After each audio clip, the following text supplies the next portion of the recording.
as the pandemic starts to come to an end, we have to stay focused on the true health issues that's still killing a million people every single year, over a million people. And one of the main issues is a highly toxic chemical called sugar. It is a chemical that has the same effects on the brain as cocaine.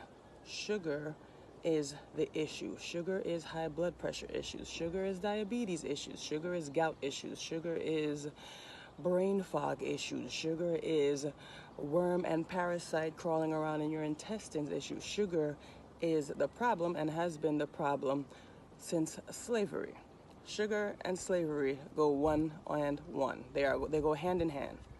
And we're not talking about this kind of sugar, the sugar that comes from natural fruits. We're talking about the cane and the beet sugar that's refined and turned to molasses. And then the molasses is refined to turn to brown sugar. And then the brown sugar is then refined to turn to white sugar with the assistance of animal bones, grinding down animal bones to make the sugar white.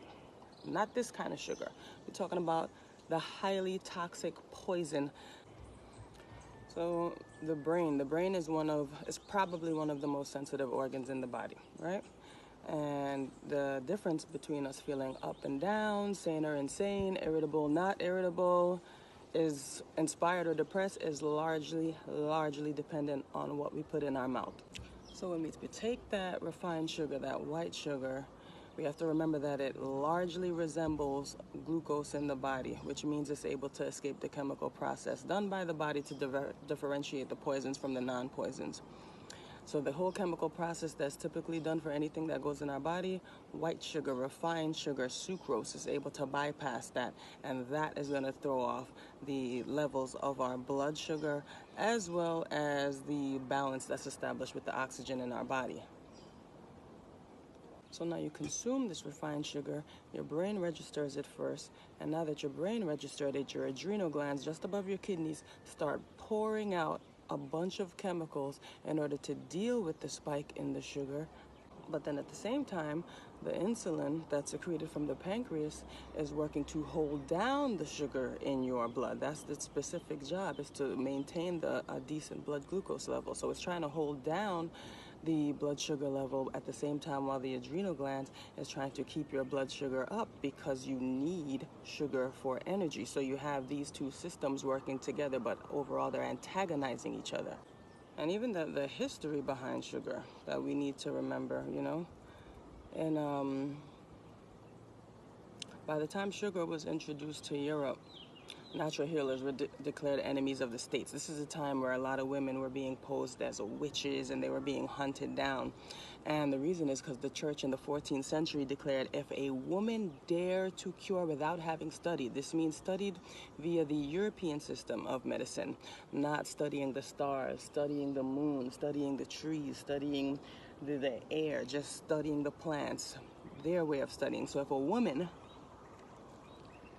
was able to cure without having studied, she was deemed a witch and she had to die. So Catholics and Protestants, their churchmen forbade the exercising of the healing arts and wisdom with natural medicine. And what's interesting is the church blessed slavery abroad in the sugar business. They blessed it abroad in the sugar business as salvation for the heathens' black souls. Natural healers were sorcerers, non-believers were pagan. Natural healers, sorcerers, non-believers, pagan.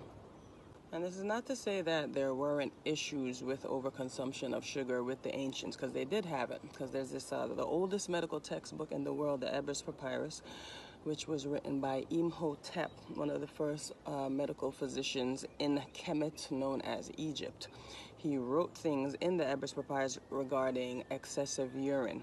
But the reason that it was an issue back then wasn't because of refined sugar, but it was because of what we call now baklava.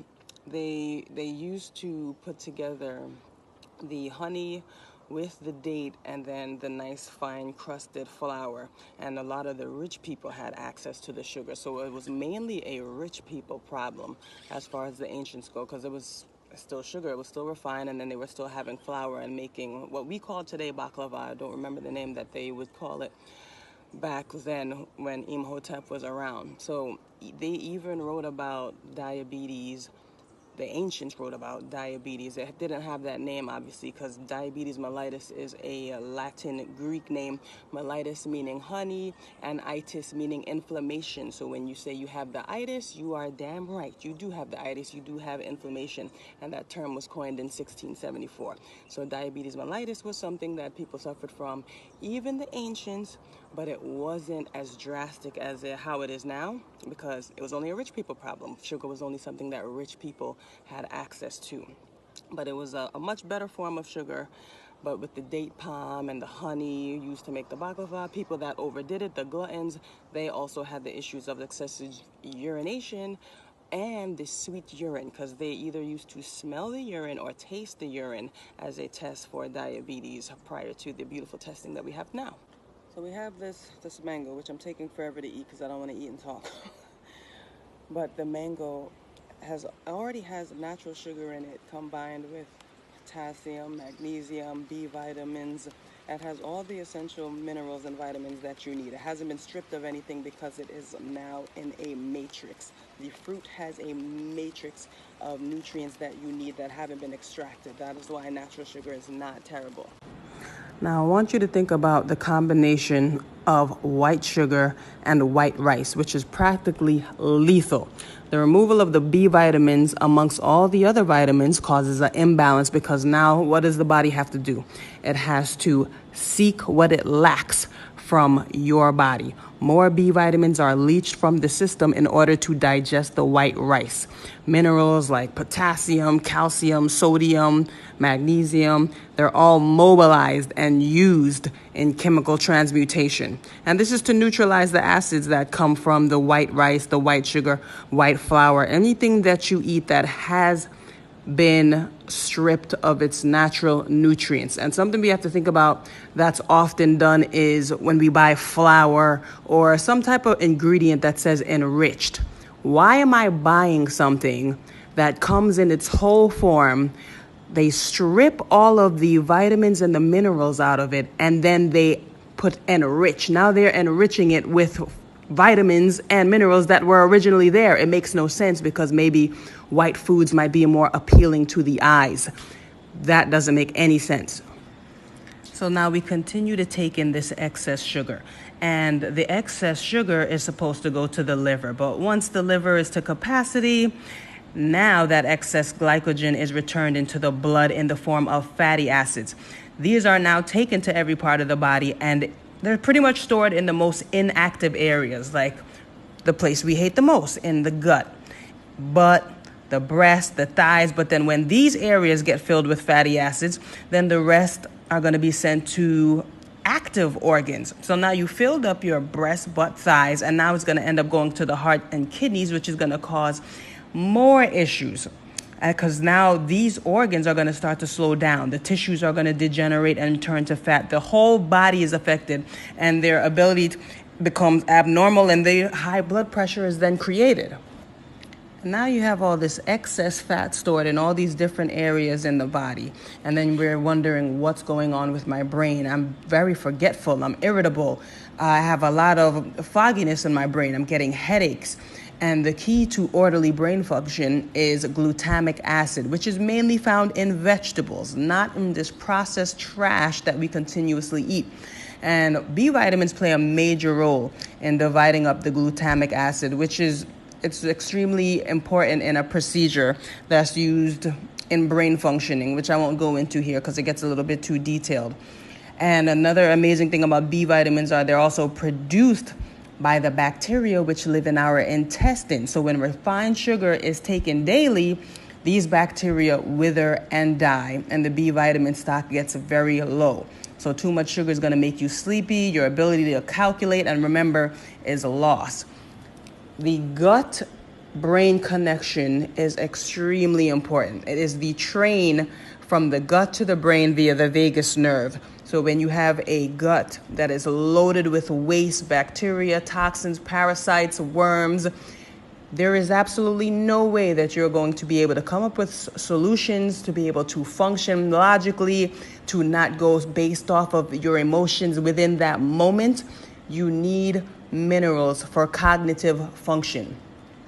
That is why it is very important to drink bitters. Bitters like Cascara Sagrada, bitters like wormwood, bitters like cassia, also known as bitter bark.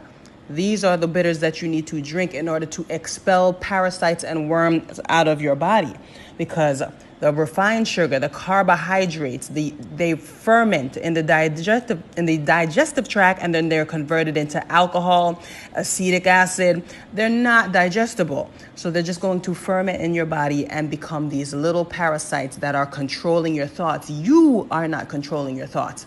The worms, the parasites, they hijack your nervous system, and then they tell you this food is amazing, this food is delicious. They start to release that feel-good hormone, the dopamine. Anytime you have that piece of cake, that ice cream, any kind of meat, the parasites and the worms are the ones that are telling you that this is what you want, because your thoughts are not your own. Your mind is not your own. Your body is not your own. You are not your physical body. You are not your mental body. You're not your spiritual body. It's gone the moment that you live off of refined trash.